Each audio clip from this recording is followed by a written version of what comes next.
बच्चों, पिछले वीडियो में हमने परचेज के केस में देखा था कि कैसे ट्रेड डिस्काउंट के साथ परचेज होता है, फिर गुड्स अगर रिटर्न होता है और उसका फुल सेटलमेंट में पेमेंट होता है कैसे होता है। आज हम लोग इसी चीज़ को सेल के केस में देखेंगे। तो सेल के केस में सबसे पहले क्वेश्चन देखिए क्या है, pass general entries for the following transaction. ठीक है, क्या है, क्वेश्चन नंबर 7 है ये आपका। इसमें है जनवरी 6 को sold goods to Muskan of list price 2 lakh at trade discount 20%। तो ट्रेड डिस्काउंट जब भी मिलेगा हमें याद होना चाहिए कि उसको हमें माइनस करना है। तो 2023 ईयर लिखेंगे हम लोग और लिखेंगे जनवरी 6। ठीक है, अब क्या है, सोल्ड गुड्स के लिए सेल्स अकाउंट बनता है और टू मुस्कान नाम दिया है तो नाम को ही लेंगे। अगर कैश देता तो कैश को लेते, अगर दोनों देता तो भी कैश को लेते। ठीक है, ये मैं आपको रूल याद रखने के लिए इस तरह बता रही हूँ। नाम है तो नाम, कैश है तो कैश, और अगर दोनों है तो कैश। तो अब यहाँ मुस्कान डेबिट होगी क्योंकि सेल हो रहा है। तो मुस्कान क्या है, रिसीवर, तो मुस्कान से अकाउंट डेबिट हो गया, मुस्कान रिसीवर है, और टू सेल्स अकाउंट। ठीक है, अब अमाउंट सेल तो हो रहा है 2 लाख का, लेकिन ये 2 लाख लिस्ट प्राइस है, इसमें ट्रेड डिस्काउंट भी है। तो ट्रेड डिस्काउंट को हटा के लेना है। तो 2 लाख का 20% निकालिए तो कितना आएगा, 40,000 हटा दीजिए तो बचता कितना है, 1,60,000। ये याद रख के लेना है। कई बार बच्चे क्या करते हैं, 40,000 ले लेते हैं। डिस्काउंट पे थोड़ी सेल हो रहा है, डिस्काउंट हटा के सेल हो रहा है। ठीक है, नरेशन क्या लिखेंगे, goods of list price ₹2 lakh sold at 20% trade discount. खत्म हो गया। नेक्स्ट क्वेश्चन में क्या बोल रहा है, जनवरी 8। सेम पैटर्न है, बस पिछले क्वेश्चन में हमने परचेज में किया था, ये सेल में है। Muskan return goods of list price 5,000। 5,000 list price का गुड्स लौटाई है। तो गुड्स खरीदे कैसे थे, ट्रेड डिस्काउंट के साथ, तो लौटेगा भी कैसे, ट्रेड डिस्काउंट के साथ।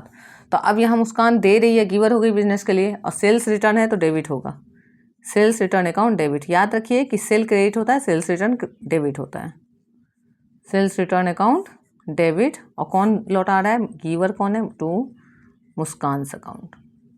ठीक है, अब ये 5,000 का भी 20% निकालेंगे तो कितना आएगा, 1,000। तो यानी यहाँ 4,000 आ जाएगा, 1,000 माइनस करके। नरेशन क्या लिखाएगा, goods of list price ₹5,000 returned. ठीक है, अमाउंट कैसा है तो लिख लेते हैं हिंट के लिए कि समझ है। 5,000 माइनस 1,000, 1,000 क्या है, ट्रेड डिस्काउंट है। ठीक है, नेक्स्ट अब क्या बोल रहा है, जनवरी 15 में। जनवरी 15 में received from Muskan the full payment. Muskan से पूरा पैसा मिला under a cash discount of 4%। Cash discount दिया गया। तो कैश डिस्काउंट रिकॉर्ड करते हैं, जो हम लोग लिखते हैं ना, डिस्काउंट अलाउड, डिस्काउंट रिसीव, वो एक्चुअल में कैश डिस्काउंट ही है। तो क्या मिला है, कैश मिला है, तो कैश अकाउंट डेबिट। कैश आता है जब भी तो डेबिट होता है, और कैश जब डेबिट होगा तो डिस्काउंट भी डेबिट होगा। डिस्काउंट मिला है बोल रहा है, तो cash account debit. Discount cash मिला तो डिस्काउंट हमने अलाउ किया। डेबिट वाले डिस्काउंट का नाम है डिस्काउंट अलाउड अकाउंट। और टू कौन है, गिवर, यहाँ मुस्कान।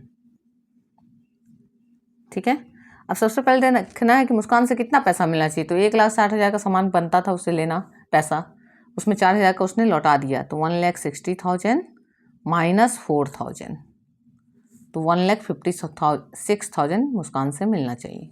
ठीक है, उसमें उसको 4% डिस्काउंट देना है। तो डिस्काउंट 1,56,000 इंटू 4/100 करेंगे। ठीक है, तो देखिए 20 कैंसिल हो गया, तो मल्टीप्लाई कीजिए 0। ठीक है, और 6 4 जा 24, कैरी हो गया 2, 4 5 जा 20 और 2 22, कैरी 2, 4 1 जा 4, 2 6। ठीक है, फिर से कैलकुलेशन चेक कर सकते हैं। 6 4 जा 24, कैरी 2, 15 4 जा 60 और 2। ठीक है, इतना मतलब डिस्काउंट, यानी 1,56,000 से 6,240 डिस्काउंट देना है। तो पैसा कितना लेंगे, तो डिस्काउंट माइनस करके जो बचेगा 0, इससे माइनस कीजिए। 6 4 10, कैरी 1, 2 1 3, 7 3 10, कैरी 1, 6 1 7, 7 9 16, कैरी 1, 4 1 6, 1,49,760। फिर ऐड करके दोनों को चेक कर लिए कि सही है कि नहीं। 6 4 10, 7 2 9 1 10, 9 6 15 1 16, कैरी 1 4 1 5 आ गया। नरेशन क्या लिखेंगे, cash received and discount allowed. Narration अपने लैंग्वेज में आप किसी भी तरह लिख सकते हैं, बस सही होना चाहिए। तो क्या हुआ, पहला जर्नल में सेल हुआ ट्रेड डिस्काउंट हटा के, दूसरा में रिटर्न हुआ ट्रेड डिस्काउंट हटा के, तीसरा में फुल पेमेंट हुआ। तो देख लिए कितना का सामान सेल था, कितना रिटर्न था, माइनस कर दिए, तो जो अमाउंट आया वो यहाँ लिए, और उसमें से फिर जितना डिस्काउंट अलाउ किए वो दे के, और जो बच गया वो कैश मिल गया। ठीक है, तो कभी कैश दिया होता है डिस्काउंट निकाल लेते हैं, डिस्काउंट दिया है तो कैश निकाल लिए। तो इस तरह से क्वेश्चन बन गया। अब ये जो क्वेश्चन है सेल का और इसी का जो परचेज वाला हमने प्रीवियस वीडियो में किया, इसमें से कुछ क्वेश्चंस आपको एग्जाम में रहते ही हैं बच्चों का अंडरस्टैंडिंग 11 में चेक करने के लिए कि उनको ये रिलेशन समझ आया है कि नहीं। एक क्वेश्चन तो बनता ही बनता है सेल का और एक परचेज का भी हो सकता है, दोनों आपको मिल सकता है। तो इसको अच्छे से प्रैक्टिस कीजिए और जहाँ भी डाउट हो बताइए। वीडियो अच्छा लग रहा है तो उसको जरूर से शेयर कीजिए। Thank you everyone.